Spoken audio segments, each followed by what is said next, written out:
Dear student, as we have discussed about a research paper, publication, evidence-based research, तो ये एक पाकिस्तान पे एक डेंगू का केस था कि किस तरह नेबर्स की वजह से वो डिजीज हो सकती है, वो गुड थिंग्स हो सकती हैं, वो बैड थिंग्स हो सकती हैं।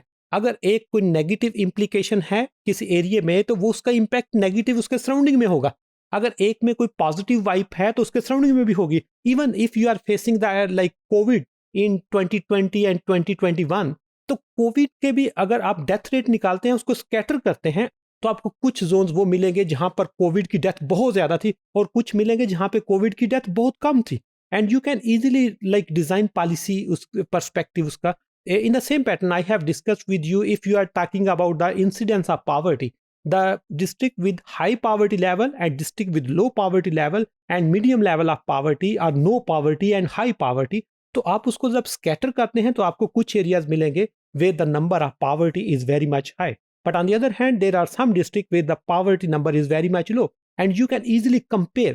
You can find the like potential कि हम कितना पावर्टी का number like if one of the district is with the only 5% poverty incident, but on the other hand you have another district with the 80% poverty. अब 80% और 5%, 80 को हम 5 पे लेके आ सकते हैं।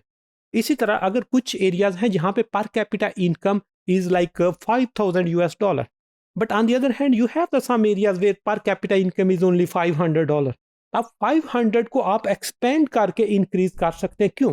If one of the district is having 5000 पर capita income, why not the low like per capita income district can like achieve the 5000 number?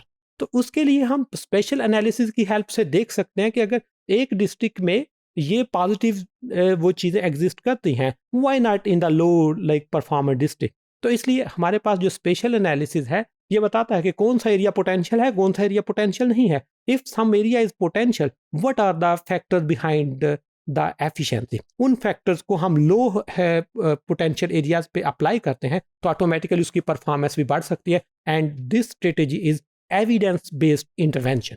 And evidence based जब हम रिसर्च बेस्ड या एविडेंस बेस्ड पॉलिसी डिज़ाइन करेंगे तो उसका result भी वो ज़्यादा वर्थवाइल होगा। इसलिए पॉलिसी मेकर को अगर एविडेंस बेस्ड रिसर्च करते हैं, रिसर्च बेस्ड पॉलिसीज बनाते हैं, तो उससे हम सस्टेनेबिलिटी को भी इंश्योर कर सकते हैं।